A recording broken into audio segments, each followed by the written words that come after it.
We're ready. We'll now recognize Ms. Mary Kathryn Nagle, who is counsel for the National Indigenous Women's Resource Center. We're getting ready quickly. Thank you. Madam Chairwoman and members of the subcommittee, ranking member, I am honored to serve as counsel to the National Indigenous Women's Resource Center, a national nonprofit working to end domestic violence and sexual assault against Native women and children. Today, our Native women and children face the highest rates of violence in the entire United States. The reasons for this epidemic, however, are no mystery. In 1978, the United States Supreme Court took away the inherent jurisdiction of our tribes to protect our own citizens on our own lands. And 2 months ago, the court gave that jurisdiction to states.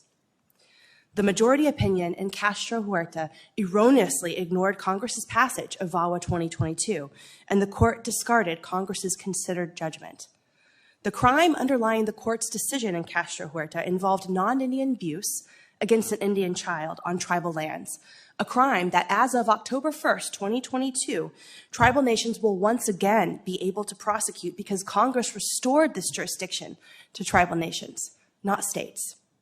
In restoring this jurisdiction, Congress recognized that no sovereign has a greater interest in protecting Native children than their own tribal nations. Indian law scholars have noted numerous problems with the judicial underpinnings of the opinion in Castro-Huerta. It misconstrues the plain language of the General Crimes Act, it violates the Constitution's separation of powers, and disrespects Congress's exclusive authority to legislate over Indian affairs. But most concerning is the fact that it obviates the connection between tribal sovereignty and safety for Native women and children. The consequences of Castro-Huerta as they relate to safety for Native women and children have already proven to be bad. Because of Castro-Huerta, our Native women and children will now have to rely on their state and local governments to protect them, and governments that have until now have failed to do so. The NIWRC is already receiving reports that individual United States attorneys' offices are implementing policies to defer prosecution of crimes committed against Indians on tribal lands to state law enforcement, based on a flawed reading of Castro-Huerta. Nothing in Castro-Huerta invites the Department of Justice to distance itself from its treaty, trust, duty, and responsibility to safeguard the lives of our women and children. But as we've witnessed with PL 280, the Kansas Act, and the few other instances where Congress has granted states jurisdiction over crimes against Native victims on tribal lands, such a grant of jurisdiction to states inevitably results in a decrease in federal prosecutions, a decrease in resources dedicated to the crime, and an increase in violent crimes against our Native people. For instance, after Nebraska acquired this jurisdiction through PL 280, the United States Commission on Civil Rights reported that all the tribal nations in Nebraska were told the state simply, quote, did not have enough funds to maintain stationed deputy sheriffs on their reservations. I wish I could say that state and local governments have historically prioritized the protection of our Native women and children, but they have not. In Bighorn County, the state county with the highest rates of missing and murdered Indigenous persons in the entire United States, the state of Montana has done nothing to address the fact that an entire sheriff's county's office repeatedly refuses to investigate the innumerable homicides of Native people within the state's jurisdiction. Kisara Stops Pretty Places, Allison Highwolf, Selena Not Afraid. The list goes on and on. In North Dakota, local and state law enforcement did not search for Savannah Graywin's body when she went missing. She was murdered in Fargo, North Dakota, but the Fargo police refused to look for her. It was her friends and family who organized the search party. State law enforcement did nothing. In Alaska, a PL 280 state with the highest rates of violence against Native women, Native victims of violent crimes who call 911 wait days and days for the arrival of a state trooper. Oftentimes, children and family members have to guard the crime scene until state law enforcement finally arrives. Native children are their first responders. In Wyoming, Native people comprise 3% of the entire state's population, but they are 21% of the state's homicide victims. Oklahoma, the state that asked this court for this jurisdiction, fares no better. In 2017, the Urban Indian Health Institute found that Oklahoma ranks in the top 10 of states with the highest number of MMIWG cases, and Oklahoma City ranks in the top 8 of American cities that fail to properly record and investigate MMIWG cases. The decision in Castro-Huerta, sadly, has nothing to do with what's best for Native victims. It is an outcome-determinative decision fueled by one governor's multi-million-dollar PR campaign to overturn the court's prior decision in McGirt. But when the dust has settled and the rhetoric has calmed down, it will be Native women and children who pay the price. We are asking Congress to take action and address the crisis created by Castro-Huerta. Thank you. Prosecution.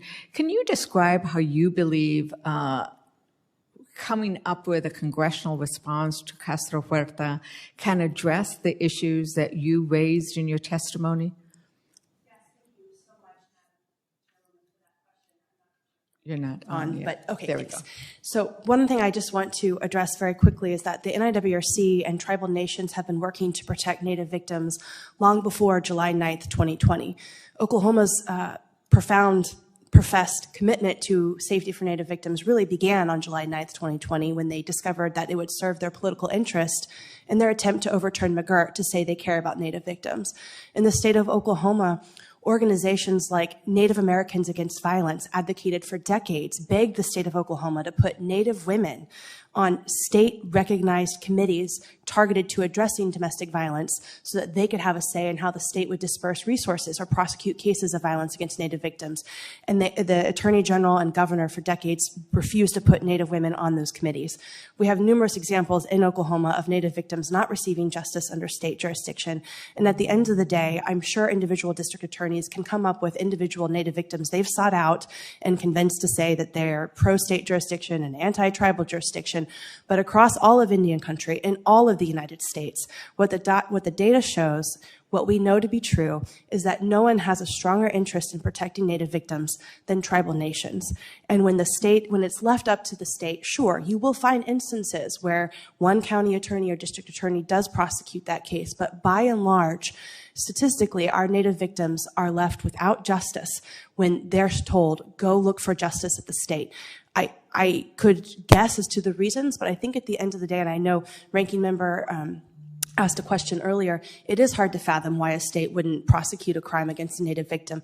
I think it comes down to allocation of resources, and it just hasn't been a significant priority. But it is a priority for tribes.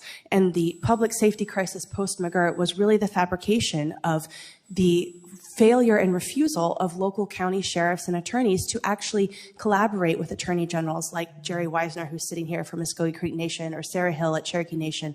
Our tribes stand ready to prosecute these cases. And one other thing I will just add, as the Supreme Court held in United States versus Cooley, there is no it's a false narrative to say that you can't investigate a crime that you see happening because you might not have jurisdiction to prosecute. As the Supreme Court reminded us in United States versus Cooley, all sovereigns have a right, if there's reasonable suspicion that a crime is being committed, to detain. You may not be the sovereign that can ultimately prosecute, but you can intervene when a crime is being committed and then call the feds or the state or the tribe or whoever needs to be called to address that crime. And so a lot of the public safety crises that we're hearing about are really just designed to serve a particular political purpose.